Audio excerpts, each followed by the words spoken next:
पुढे देखील महायुतीच्या गोटातून एक ब्रेकिंग अपडेट येते। केंद्रीय गृहमंत्री अमित शहांच्या मुंबई दौऱ्यानंतर जागा वाटपाचा पहिला फॉर्म्युला न्यूज 18 लोकमतच्या हाती लागलाय। या फॉर्म्युलानुसार भाजप जास्तीत जास्त जागा पदरात पाडून घेण्याच्या आणि जिंकून आणण्याच्या प्रयत्नात असल्याचं कळतंय। या फॉर्म्युलानुसार जागा वाटपाचा हा संभाव्य फॉर्म्युला नेमका काय आहे त्यावरती आपण नजर टाकूया।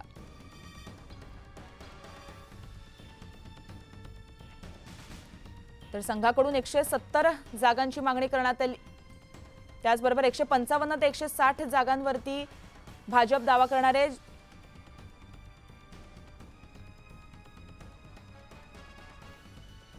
तर संघाकडून 170 भाजपसाठी जोरदार तयारी करण्यात आली आहे। 155 ते 160 जागांवरती भाजप दावा करतंय। शिवसेनेला 65 ते 75 जागा देण्यात आल्या आहेत, तर राष्ट्रवादीला 55 ते 60 जागा देण्याची मागणी करण्यात आली आहे। मित्र पक्षांना भाजपच्या कोट्यातूनच उमेदवारी मिळू शकते असा हा फॉर्म्युला आहे। या मित्र पक्षांना मिळणाऱ्या जागांसाठी भाजपला वाढीव जागा आहेत। कोर कमिटीमध्ये जी चर्चा होते ती पक्षाच्या अंतर्गत कारभारामध्ये काही सूचना म्हणून होत असते। ती काही टीव्ही चॅनल्सच्या माध्यमातून जनतेपर्यंत पोहोचवण्याची ती चर्चा नसते। पण सूत्र एक आहे की भारतीय जनता पार्टी, शिवसेना, राष्ट्रवादी असा कदापिही फरक करू नका। महायुती 288 जागा लढवेल। की त्यांना सांगतील की तुम्ही जरा तात्पुरते स्वतंत्र लढा, नंतर आपण सरकारमध्ये एकत्रित करू, असंही करतील ते। म्हणजे तुम्ही तिकडे लढा, जरा लांब उभं राहा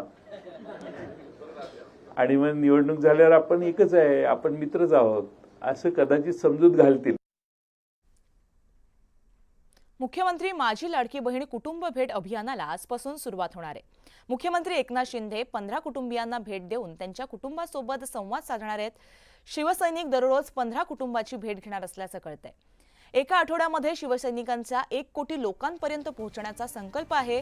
वर्षा निवासस्थानी आयोजित करण्यात आलेल्या पत्रकार परिषदेमध्ये मुख्यमंत्र्यांनी या अभियानाची माहिती दिली आहे।